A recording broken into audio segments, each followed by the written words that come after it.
चलो जी आ जाइए। स्वागत है आप सभी का हमारी यूट्यूब चैनल पे। मैं नवीन पारिक आपके साथ में डील करेंगे CHN के चैप्टर नंबर 2 का। एक तरीके से देखा जाएगा तो ये 3rd नंबर का वीडियो रहेगा और आई थिंक ये लास्ट रहेगा। और अगर इसके बाद भी कुछ ज़रूरत पड़े तो एक वीडियो और बनाएंगे और 2nd चैप्टर को हम इसी के साथ फिनिश करेंगे। बात करते हैं नेशनल हेल्थ पॉलिसी 1983 की। 2 हेल्थ पॉलिसी की बात करेंगे, दोनों एग्जाम में आएगी। एक बात करेंगे 1983 की और एक बात करेंगे 2002 की। अब बोलोगे सर 2017 वाली नहीं आएगी क्या? जी बिल्कुल नहीं आएगी, क्योंकि जब आप सिलेबस उठा करके देखोगे तो सिलेबस के अंदर मेंशन कर रखा है कि 2002 और 1983। 2019 में भी ये क्वेश्चन आया था आई थिंक, उसमें भी 2017 का नहीं पूछा, क्योंकि जो चीज़ सिलेबस में मेंशन नहीं होती वो नहीं पूछी जाती है। ठीक है, अब आपके कॉलेज वालों ने लिखा ही होगी शायद 2017 की भी, बट नहीं आएगी। तो बात करें health care policy is expression of what healthcare system should be so that it can be meet healthcare need of the people। Policy मतलब होता है नीति। ये जो स्वास्थ्य देखभाल जो नीति है, एक एक्सप्रेशन ऑफ व्हाट, ये देखती है कि what health care system should be, कि जो हमारा स्वास्थ्य जो एक सिस्टम है, तंत्र है, स्वास्थ्य का जो तंत्र है, स्वास्थ्य देखभाल का जो तंत्र है, वो कैसा होना चाहिए। And that can meet health care need of the people. और वो जो लोगों की स्वास्थ्य की जो देखभाल करने के लिए जो जो चीज़ों की ज़रूरत होती है, जिन जिन चीज़ों की आवश्यकताएं होती है किसी लोगों के स्वास्थ्य को सही करने के लिए, क्या उनकी पूर्ति करता है या नहीं करता। पॉलिसी होती है नीति। अभी आपकी पॉलिसी क्या है, आपकी नीतियाँ क्या? आपने भी नीति बनाई होगी, हम कहते हैं रणनीति। नीति बनाई ना आपने कि भाई मुझे इस प्रकार से एग्जाम को क्रैक करना है, यहाँ से वीडियो देखना है, ये वीडियो देखना है, इन नोट्स को मुझे लिखना है, इन नोट्स को मुझे खरीदना है। ठीक है, तो उसी प्रकार से जो अपना हेल्थ सिस्टम है, वो हेल्थ सिस्टम कैसा होना चाहिए, उसमें हेल्थ किस प्रकार से मिलनी चाहिए, क्या मिलती है नहीं मिलती है, अगर कुछ में उसको चेंजेस करने की ज़रूरत होती है, उसे हम कहते हैं हेल्थ केयर पॉलिसी, यानी राष्ट्रीय स्वास्थ्य नीति। बात करें हम इसके ऑब्जेक्टिव्स की, तो the primary objective was to attain the goal of health for all by 2000। इसका पहला चीज़ ये थी 1983 वाली की, कि जब भी 2000 सन आए, 1983 से जब 2000 सन आए तो सभी लोगों को हेल्थ मिल जाए। इस नीति ने सबसे बड़ा फोकस किया। देखो मैं सिंपल चीज़ बोल रहा हूँ यार, बहुत शॉर्ट में पढ़ाऊँगा। बहुत शॉर्ट मतलब ऐसा नहीं है कि आप वो क्वेश्चन आप अटेंड नहीं कर पाओगे, कम नंबर कम पेज भरोगे। आपको नीतियाँ पढ़ने के लिए बहुत सारी नीतियाँ हैं। पॉपुलेशन पॉलिसी है, हेल्थ पॉलिसी है, नेशनल प्लानिंग जो है 5 ईयर प्लान वाली है। ठीक है, उसके बाद में कमेटियाँ हैं। तो इस चैप्टर में आप बोर हो जाओगे एक टाइप के।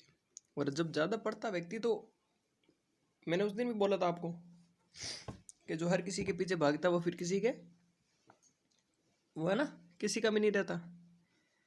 इसीलिए बहुत ज़्यादा मत पढ़ो। अगर बहुत ज़्यादा पढ़ोगे फिर वो हो जाएगा कि सारी पॉलिसी आप एक साथ कर दोगे, तो जो मेन चीज़ें वो आप छोड़ दोगे। बस मैं बोलूँ उन चीज़ों को आपको समझना है। और पहले बोल रहा हूँ, जिस किसी ने भी वीडियो को 2 बार देख लिया उसको समझ लो CHN में बेड़ा पार है। पहले बार आप देखोगे तो साथ साथ में लिखोगे, और सेकंड टाइम लिखने के बाद में आप जो मैं बोलूँगा उन लाइन को सुनते सुनते उनका मतलब समझोगे। तो मैंने कहा कि इस जो नेशनल हेल्थ पॉलिसी थी उसका प्राइमरी मोटो ये था कि जब 2000 आए, उस 2000 आते आते सभी लोगों को स्वास्थ्य मिल जाए। सभी लोगों को क्या हो जाए? स्वास्थ्य मिल जाए। ये 1983 में सोचा गया था। अब सभी लोगों को स्वास्थ्य मिल जाए मतलब सभी लोग स्वस्थ हो जाए, किसी प्रकार की बीमारी नहीं रहे। 2000 आते आते भारत बीमारी मुक्त हो जाए by establishing an effective and efficient health care system. और इसके लिए किस प्रकार से कि हम जो है इफेक्टिव यानी प्रभावशाली और इफिशियंट, जो भी ज़रूरत होगी उन लोगों को, वैसे हम हेल्थ केयर सिस्टम देंगे। अब हेल्थ केयर से मुक्त कैसे होगा बीमारी से? कि हम एक ऐसा स्वास्थ्य तंत्र बनाएंगे जो इफेक्टिव होगा और इफिशियंट होगा, जिसमें सारी की सारी हेल्थ केयर सुविधाएं होगी, which is accessible to all the citizen. और वो जो हम हेल्थ केयर सर्विसेज देंगे वो भारत का प्रत्येक नागरिक accessible मतलब होता है प्राप्त कर सकता है। तो भारत का प्रत्येक नागरिक उन स्वास्थ्य की सुविधाओं को प्राप्त कर सकेगा। स्पेशली वुमेन, स्पेशली बोला किनको, वुमेन को, जो छोटे बच्चे हैं उनको, और जो अंडर प्रिविलेज है उनको। तो ऑब्जेक्टिव क्या था आप मुझे बताइए। नहीं, अभी के अभी रटना, आपको अभी के अभी रटना, मतलब अभी कभी याद करना, दिमाग के अंदर फिट करना मेरी बातों को। मैं आपको यहीं पर पढ़ा रहा हूँ, वरना फिर आप इनको पढ़ोगे तो फिर मेरे पढ़ाने का मतलब क्या। ठीक है, तो प्राइमरी हेल्थ पॉलिसी 1983 का ऑब्जेक्टिव क्या था कि सर 2000 आते आते पूरे भारतवासियों को अच्छा स्वास्थ्य मिल जाए। स्वास्थ्य की कोई भी प्रकार की अगर किन्हीं को बीमारी है तो हम एक ऐसा इफ़ेक्टिव, एक ऐसा efficient health care system establish कर देंगे, स्थापित कर देंगे, जिसमें जो स्वास्थ्य की जो भी सुविधाएं होगी वो भारत का प्रत्येक नागरिक उन स्वास्थ्य की सुविधाओं को प्राप्त कर पाएगा, चाहे वो वुमेन हो, चाहे वो बच्चा हो, और चाहे कोई अंडर प्रिविलेज वाले लोग हों, चाहे विकलांग हो, कोई भी हो, वो सब के सब उन स्वास्थ्य की सुविधाओं को प्राप्त कर पाएंगे। और आने वाले 2000 में हम भारत को बीमारी मुक्त और हेल्थ फॉर ऑल सभी को स्वास्थ्य प्रदान कर देंगे। भाई समझ गए ना? ठीक है, और ये देखो इस चीज़ को वापस कि पॉलिसी क्या होती है कि किसी भी सिस्टम के अंदर किसी भी जैसे अभी हेल्थ केयर पॉलिसी की बात की, तो हेल्थ केयर पॉलिसी क्या थी कि भी जो हेल्थ केयर सिस्टम है, हमारा जो स्वास्थ्य तंत्र है, जो स्वास्थ्य देखभाल तंत्र है, वो कैसा होना चाहिए, और उसमें जो लोगों को ज़रूरत है उन चीज़ों की मीट होती है या नहीं हो रही है, और अगर नहीं हो रही है तो उन्हें उन हेल्थ की नीड को दिलाने के लिए कुछ नियम बनाए जाएंगे, कुछ और भी कुछ सिस्टम चेंजेस किए जाएंगे, उन्हें हम कहते हैं पॉलिसी। ठीक है, अब बात करते हैं एलिमेंट ऑफ हेल्थ पॉलिसी 1983। याद हुआ कि नहीं? वो ऑब्जेक्टिव हो गया, सब कुछ याद करेंगे, डोंट वरी, अब नवीन पारी के साथ डील कर रहे हो। ठीक है, तो एलिमेंट ऑफ हेल्थ पॉलिसी 1983, तो कौन कौन से एलिमेंट 1983 वाली पॉलिसी में थे? पहला था creation of greater awareness of health problems and means to solve problem. सबसे पहला था कि creation of greater awareness of health problem, कि लोगों को जागरूक करना पड़ेगा उन स्वास्थ्य की बीमारियों के लिए। अब जैसे टीबी की बीमारी फैल रही है, लेप्रोसी फैल रही है, तो लोगों को बताना पड़ेगा टीबी की बीमारी इस प्रकार से हानिकारक है। अगर आपको कफ जम रहा है, खांसी आ रही है, तो उसे हल्के में ना लें। आपको पता होगा कोविड के टाइम भी बताया गया था, है ना, बार बार साबुन से हाथ धोएं, मास्क पहन कर रखें, 2 गज दूरी, मास्क है जरूरी, ऐसे सारे चीज़ें अवेयरनेस थी।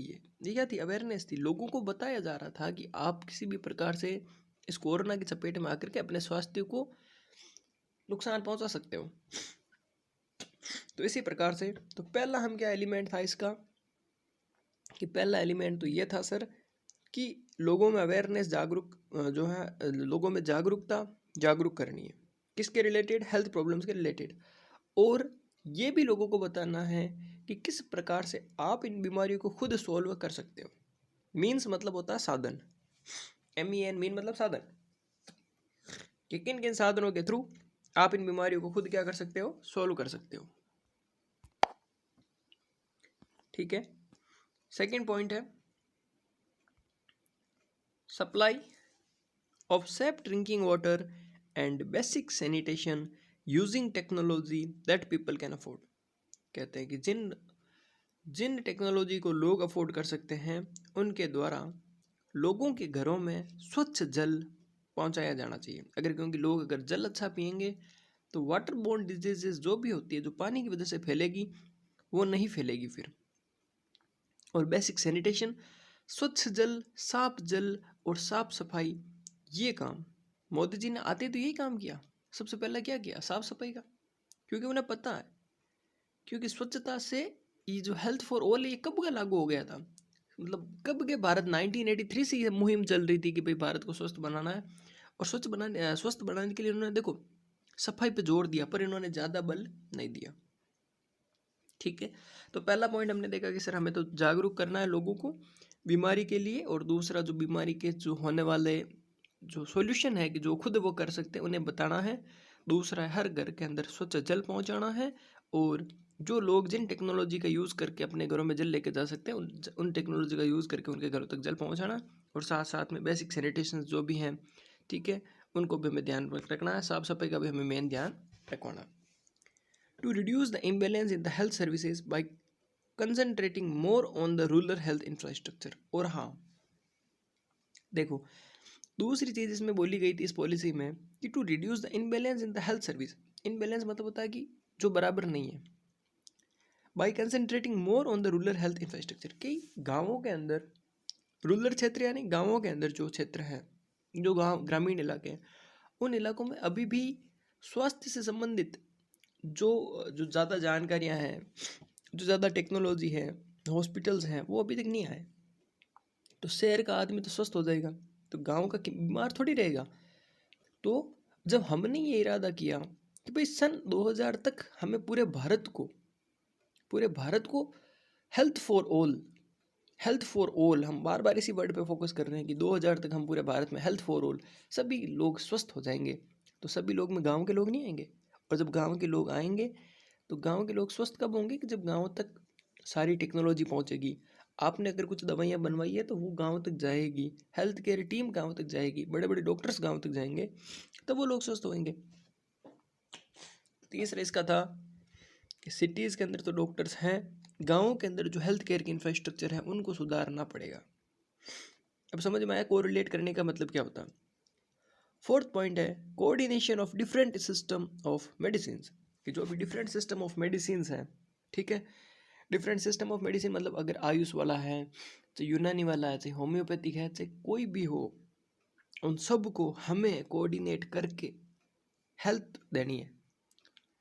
भाई आपने सुना होगा ना, मैं खुद मेडिकल स्टूडेंट होकर मैं एलोपैथी की बुराई नहीं करता, बट मैं ये जानता हूँ कि होम्योपैथी और आयुर्वेदिक बीमारी को जड़ से गायब करते हैं। और ये मैं नहीं, आप खुद भी जानते हो यार, बाहर नहीं बोलते बट आपके मन में तो पता है ना। तो जब हमने ये सोच लिया कि 2000 तक लोगों को हेल्थ देंगे तो हेल्थ देनी है, भाई कहते हैं ना कि मैंने सोच लिया है मुझे कुछ भी करके मेरा वजन 20 किलो कम करना है, तो फिर मैं कुछ भी करूँ, चाहे 4 रोटी कम खाऊं, चाहे 5 घंटे जिम ज़्यादा करूं, चाहे खाली टमाटर खाऊं, चाहे ककड़ी खाऊं, कुछ भी खाऊं, मेरी मर्जी है ना। ऐसा ज़रूरी थोड़ी मैं दौड़ के कम करूंगा, नहीं, मैं किसी भी प्रकार से कम कर सकता हूँ। तो इसमें भी ज़रूरी थोड़ी खाली एलोपैथी को यूज़ करके कम किया जाए, किसी भी प्रकार से कर सकता हूँ। होम्योपैथी हो, चाहे यूनानी हो, चाहे आयुर्वेद हो, चाहे कोई भी हो, चाहे मेडिटेशन थेरेपी हो, किसी भी तरीके से। तो different coordination of different system of medicine. Fifth point provision of legislative support to health promotion and protection. Legislative support मतलब होता है, आप ये समझ लो, सरकार का, सरकार के अफसरों का, इनका सपोर्ट भी बहुत ज़्यादा ज़रूरी होता है हेल्थ प्रमोशन और हेल्थ को प्रोटेक्ट करने के अंदर। सरकार अगर ऐसा कुछ बजट नहीं बनाएगी, सरकार के लोग ऐसा काम नहीं सहयोग करेंगे, तो ये पॉसिबल नहीं होता है। हमने आपको जब पहले नेशनल हेल्थ पॉलिसी पढ़ाई थी, नेशनल पॉपुलेशन पॉलिसी, तो उसमें मैंने बताया था कि ग्राम पंचायत वालों को, जिला परिषद वालों को भी रिवॉर्ड दिया गया था। क्यों? क्योंकि उन्होंने जिन गाँव में साक्षरता बढ़ी, जिन लोगों में लेट मैरिज होने लगी, उन लोगों को भी रिवॉर्ड दिया गया। क्यों? क्योंकि उन लोगों को, उन गांव के लोगों ने, जैसे प्रधान हुए, जैसे सरपंच हुए, उन लोगों ने बहुत ज़्यादा हेल्प की थी उन काम को करवाने में। तो जब लेजिस्लेटिव सपोर्ट मिलेगा, लेजिस्लेटिव मतलब सपोर्ट मतलब जो भी कार्य कर रहे हैं, कार्यपालिका है जो भी, चाहे डॉक्टर्स की टीम हो, चाहे कलेक्टर्स की टीम हो, ठीक है। ये तो हमने 5 पॉइंट देखे, आई थिंक 5 पॉइंट में कोई डाउट आपको नहीं होंगे, ठीक है। पहला था जागरूकता करना, दूसरा था स्वच्छ जल पहुंचाना, तीसरा था कि गाँवों के अंदर बहुत ज़्यादा फैसिलिटी पहुंचाना, चौथा था सब सिस्टम ऑफ मेडिसिन को हमें एक साथ में लेना, और पांचवा होगा जो भी लेजिस्लेटिव सपोर्ट उनको हमें साथ में लेना, ठीक है। तो ये हो गए एलिमेंट। अब हम बात कर रहे हैं कि नेशनल हेल्थ पॉलिसी जो टारगेट क्या थे इनके, 1983 वालों के टारगेट क्या थे।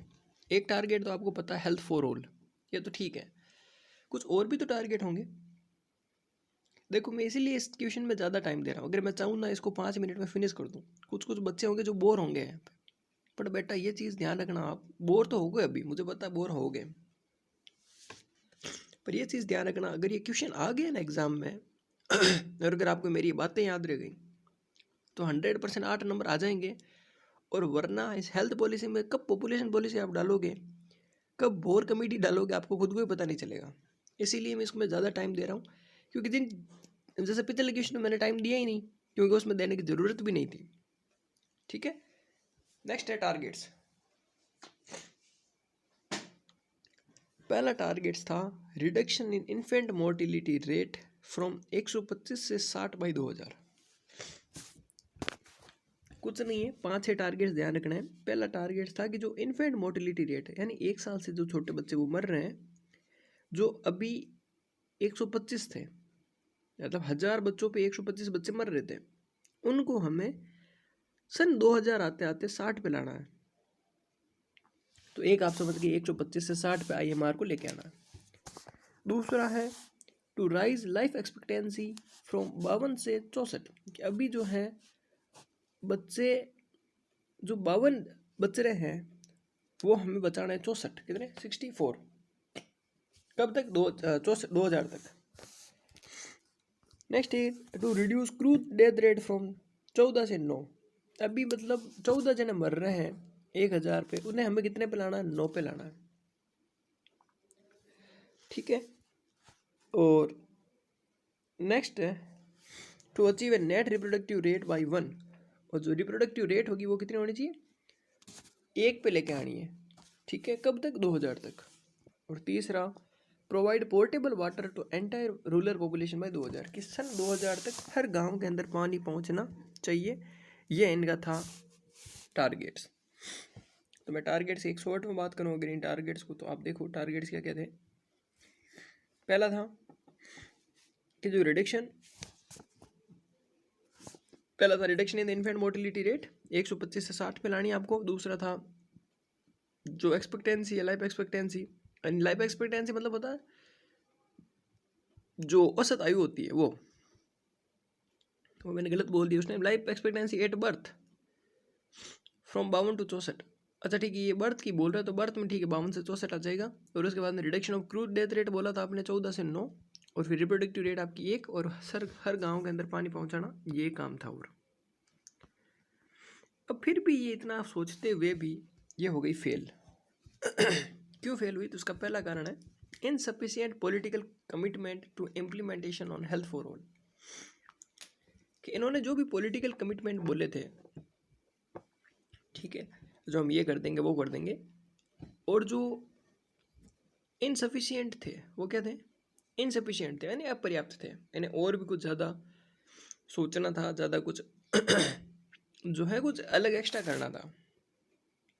तो कहने का मतलब है ये फेल इसलिए होगी क्योंकि ये हेल्थ फॉर ऑल नहीं कर पाई। 2000 आ गया तब तक हर लोगों को स्वास्थ्य नहीं मिल पाया, और क्यों नहीं मिल पाया उसके बहुत सारे रीजन आगे और भी आएंगे। तो insufficient political commitment to implementation on health for all, ठीक है। Failure to achieve equality in access to primary health care element, जो उन्होंने कहा था कि मैं गाँवों के अंदर सुविधाएं पहुंचाऊंगा वो नहीं पहुंचा पाए। जो इक्वलिटी होती है ट्रीटमेंट की वो नहीं कर पाए। जो PHC थे, प्राइमरी हेल्थ केयर सेंटर थे, उन तक सारी सुविधाएं नहीं पहुंचा पाए। To continuing low status of women, उन्होंने कहा था महिलाओं को स्पेशली, नाम भी लिया था, उन्होंने कहा था महिलाओं को हम वो देंगे क्या, स्पेशल केयर देंगे, हर हेल्थ केयर फैसिलिटी देंगे, सम्मान देंगे, वो नहीं दे पाए। लो स्टेटस ऑफ वुमेन,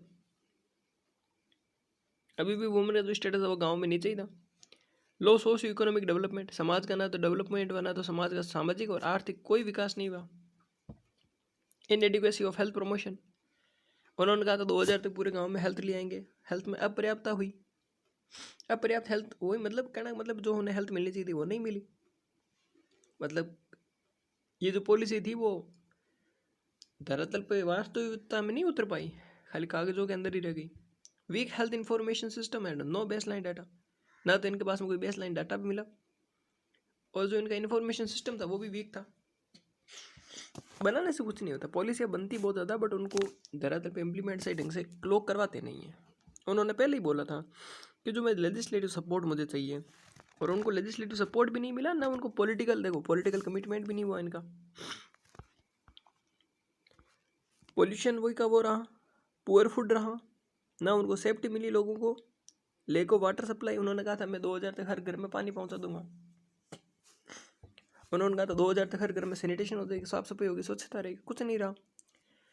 इन कारणों की वजह से फिर इसको जो है फेल होना पड़ा, 1983 वाली पॉलिसी को फेल होना पड़ा 2000 के तक। फिर बात करें कि फिर 2000 में एक नई आई, 2000 में एक नई आई थी नेशनल हेल्थ पॉलिसी 2000। ये क्या थी देखते हैं इसको। According to this revised policy, ये सरकार की रिवाइज पॉलिसी थी, ठीक है। रिवाइज पॉलिसी कैसे, 1983 के बाद में ये रिवाइज पॉलिसी थी। According to this revise policy, government and health professionals are obligated to provide good health care to society. अब जब ये फेल होगी तो फिर जो हेल्थ प्रोफेशनल्स थे उन्होंने सोच लिया कि भाई वो तो चलो फेल होगी तो होगी, पर इसे फेल नहीं होने देना और हम समाज तक जो है अच्छी हेल्थ केयर पहुंचा देंगे।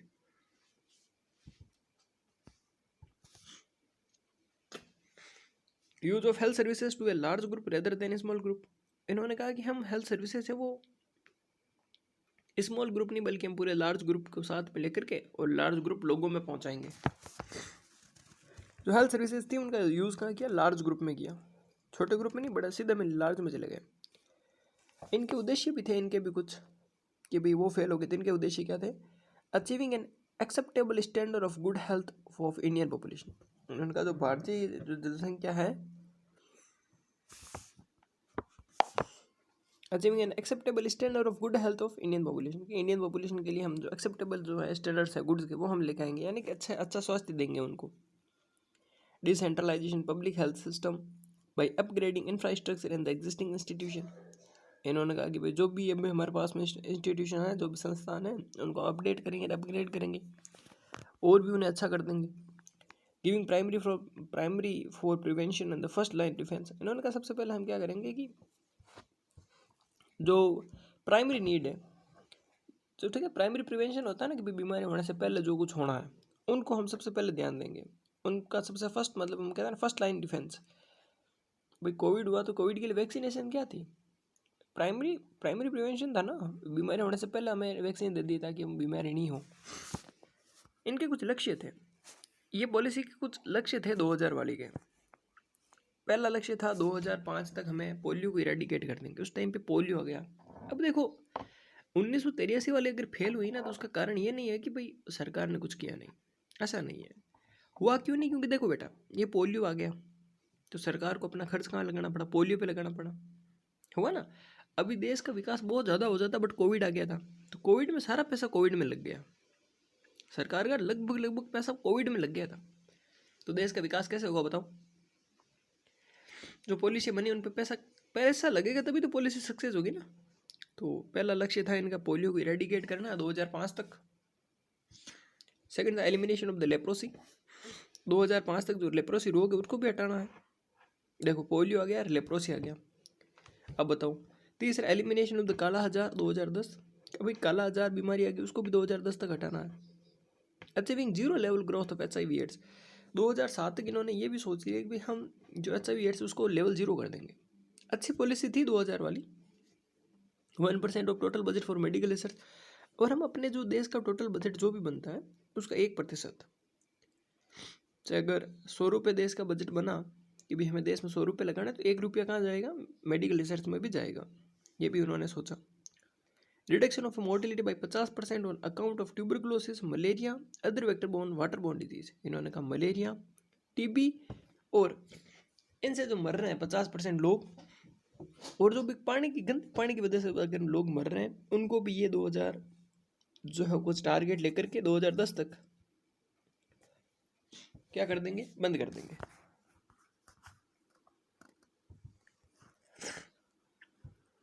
ठीक है, नेक्स्ट आइए elimination of the lymphatic filariasis.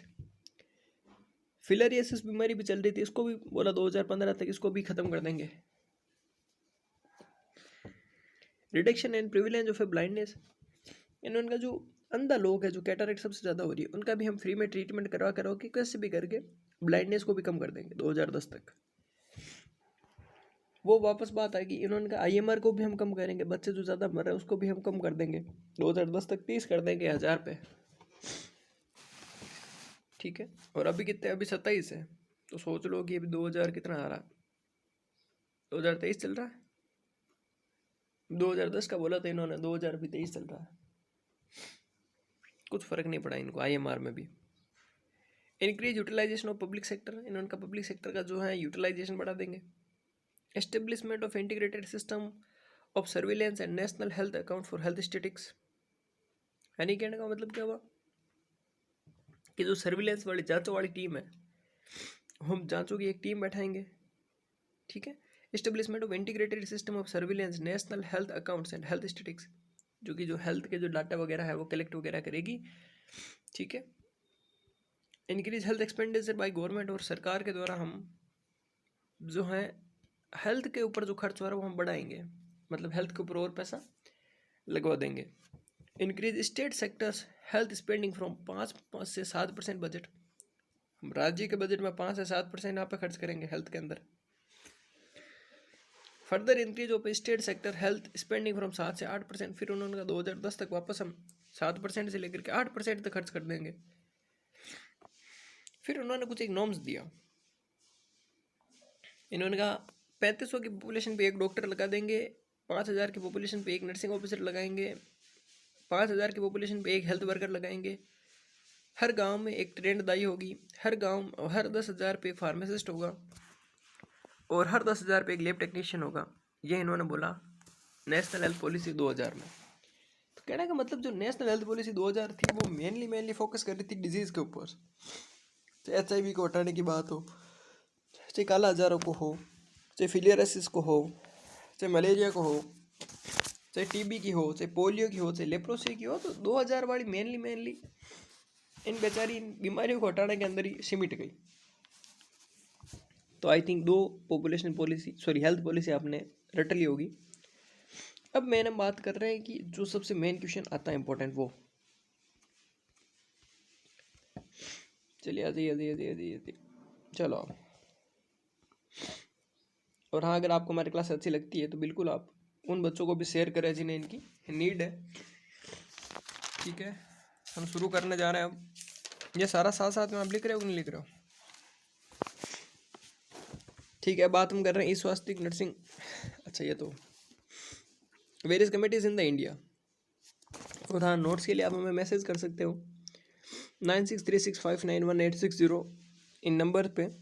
और दूसरी मेन चीज़ जो मैं आपको बोल रहा था वो था, अगर हम आपके लिए इतना अच्छा मेहनत कर रहे हैं, अगर आपको हमारी वीडियो पसंद आए तो आप अपने व्हाट्सएप ग्रुप के अंदर अपने सभी साथियों को शेयर करें, ताकि एंड टाइम पे अगर मैम, हमारा एक ही उद्देश्य है, कोई यहाँ पे कुछ पैसा वगैरह का लालच नहीं है।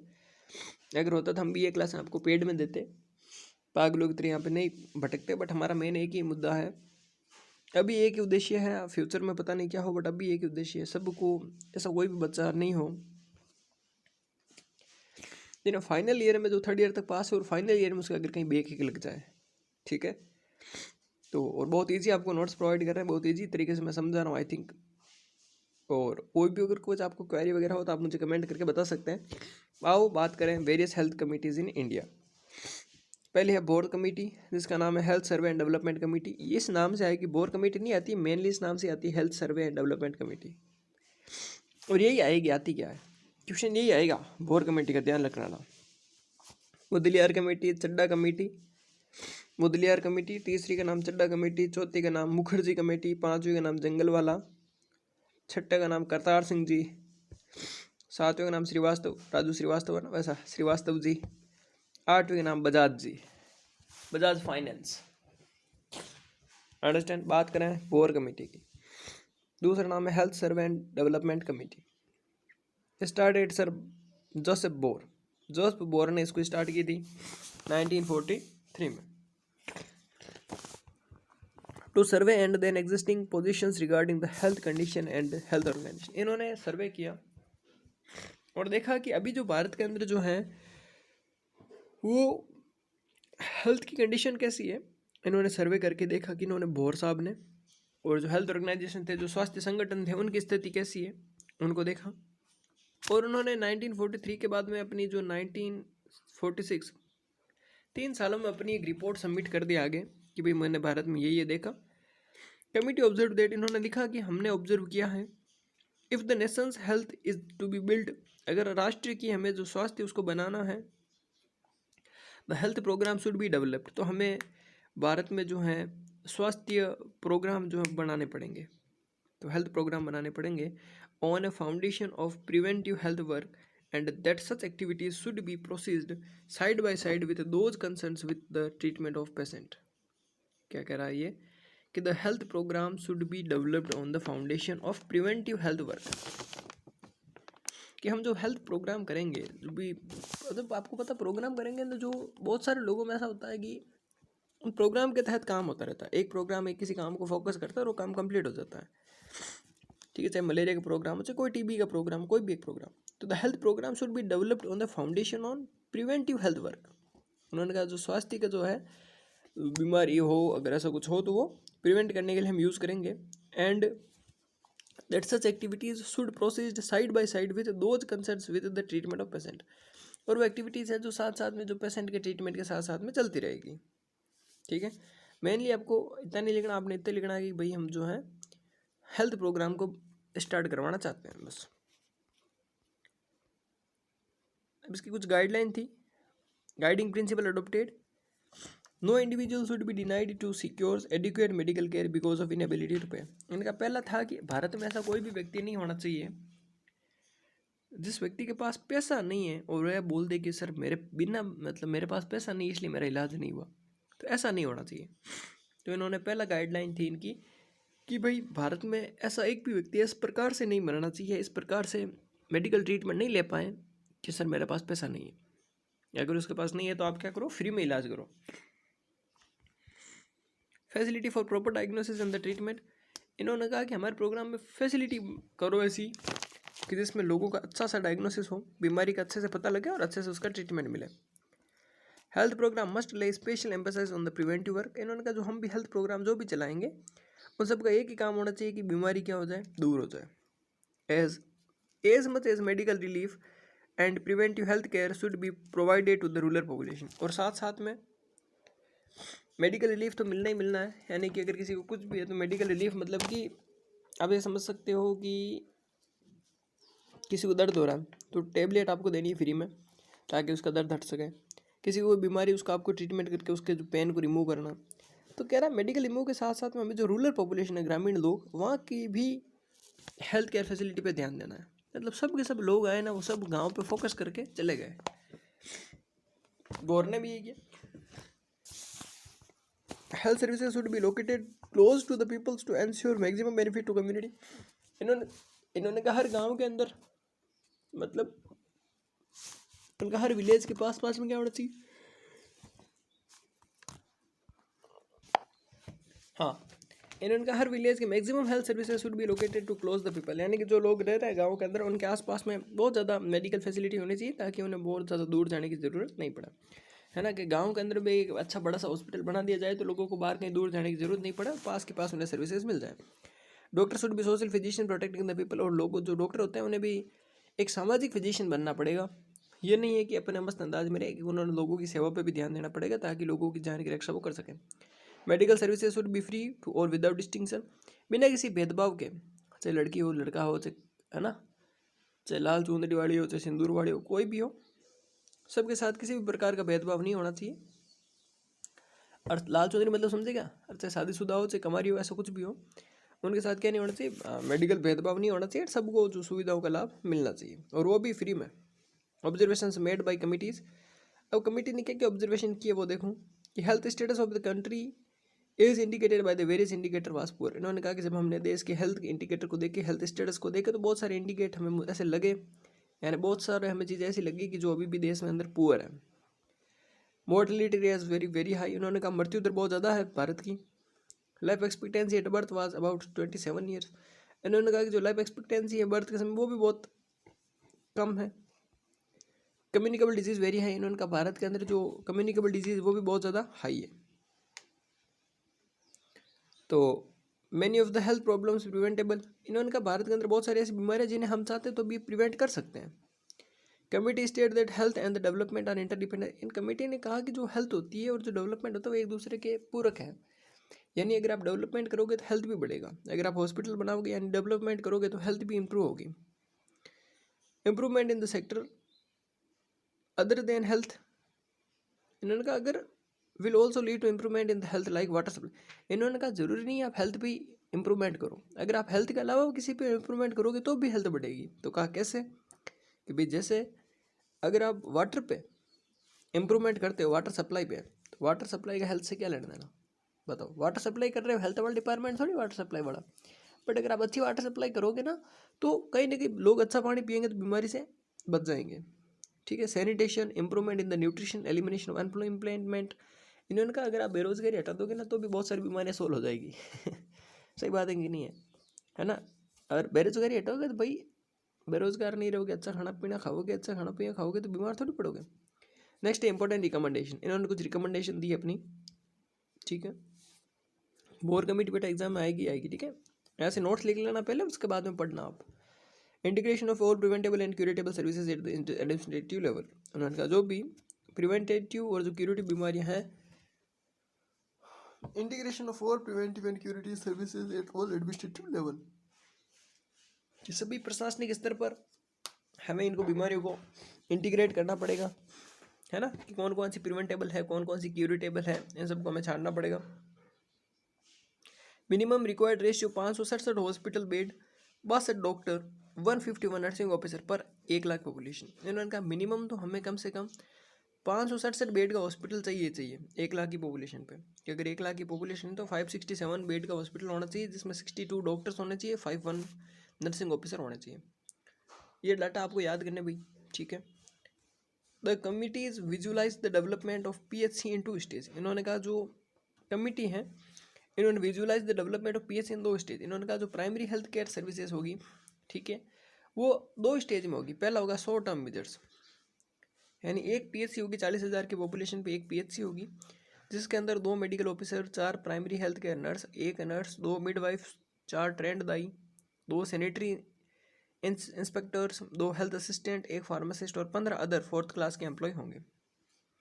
और सेकंड होगा लॉन्ग टर्म, जिसमें 3 मिलियन का प्लान है, यानी consist of health care system in 3 tyre. इन्होंने कहा इसमें 3 टायर सिस्टम हम लगाएंगे लॉन्ग टर्म में। पहला होगा प्राइमरी यूनिट्स, 10,000 की 20,000, 10,000 से लेकर के 20,000 की पॉपुलेशन पे होगा प्राइमरी यूनिट्स, जिसके अंदर 75 बेडेड का hospital, 6 medical officer, 6 primary health care nurse, 2 sanitary inspector, 2 health assistant और 6 मिडवाइफ्स होगी। साथ साथ में 25 medical officer, 10 surgeon, 10 obs and gynaec वाले, 20 इन्फेक्शन को प्रिवेंट करने वाले, 6 मलेरिया वाले और 4 TB वाले डॉक्टर होंगे। ठीक है, ये आप 2 पॉइंट रहने देना, हाईली डेंस प्रोविजंस ये रहने देना, ये आपके नहीं आएंगे। सेकेंडरी यूनिट्स मैंने बताया था कि 60 primary units, 60 primary unit under है सेकेंडरी यूनिट, कि एक सेकेंडरी यूनिट के अंदर 60 प्राइमरी यूनिट्स आएंगे। तो इसके हिसाब से ये बनेगा 650 बेडेड हॉस्पिटल, मतलब 650 बेड का हॉस्पिटल होना चाहिए, जिसमें 140 doctor, 180 nursing officer, 178 other staff, 15 hospital worker, 50 ward attendants और 25 कंपाउंडर होंगे। अभी डाटा तो आपको पढ़ना है। और 150 medical officer, 200 surgeon, 100 ops and gynaec वाले, 20 इन्फेक्शन वाले, 10 मलेरिया वाले, 120 TB वाले और 50 पीडियाट्रिक। और ये होगा फर्स्ट रेफरल यूनिट्स, यानी कि इसमें इतने सारे पीडियाट्रिक हैं, अगर गायनिक के इतने डॉक्टर, तो ये मलेरिया वाले, TB वाले भी हैं, तो ये आपके लिए पहला रेफरल यूनिट होगा। यहाँ पे आप क्या कर सकते हो, भेज सकते हो।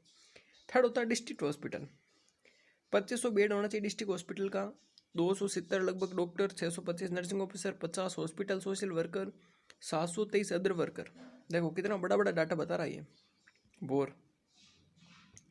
300 medical officer, 350 surgeon, 300 obs and gynaec वाले, 54 TB वाले, 250 पीडियाट्रिक, 300 लेप्रोसी वाले, 40 इन्फेक्शन वाले, 20 मलेरिया वाले, 400 मेंटल इलनेस वाले डॉक्टर होने चाहिए। कहाँ पे, डिस्ट्रिक्ट में। न्यूट्रिशन हेल्थ एजुकेशन की बात की जाए तो अंडर PG एजुकेशन और पॉपुलेशन प्रोग्राम भी यहाँ पे चलने चाहिए। और ये सेकेंड ग्रेड नर्सिंग प्रोफेशंस हैं। Village health committee, medical research, और इसमें विलेज हेल्थ कमेटी भी होनी चाहिए और मेडिकल्स के ऊपर रिसर्च भी होना चाहिए इस हॉस्पिटल में। ठीक है। A special attention to disease like malaria, TB, smallpox, leprosy, plague, cholera, filariasis, mental illness. इसके अंदर क्या किया जाएगा, स्पेशल अटेंशन दी जाएगा, मेन फोकस किया जाएगा इन बीमारियों पे, मलेरिया पे, TB पे, स्मॉल फॉक्स पे, लेप्रोसी, प्लेग, कोलेरा, फिलियरिसिस पे। Special programme for the health of mother and children environment and the occupational health for industrial worker, कि स्पेशल प्रोग्राम चलाए जाएंगे किसके लिए, मदर की हेल्थ के लिए, बच्चे की हेल्थ के लिए। ठीक है। पर्यावरण जो है स्वच्छता, उसके लिए। और occupational health for industrial worker, जो इंडस्ट्रियल वर्कर है उनके ऑक्यूपेशनल हेल्थ के लिए। ठीक है। तो thanks, have a nice day. मिलते हैं अगली क्लास के अंदर। एक मुदलियार और करतार सिंह कमेटी हम करेंगे, बाकी हम कमेटियाँ नहीं करके सेकंड चैप्टर को यहीं पे ख़त्म कर देंगे, ठीक है। 3 वीडियो के सेकंड चैप्टर पे प्लेलिस्ट में डाल देंगे हम, ठीक। Thanks, have a nice day.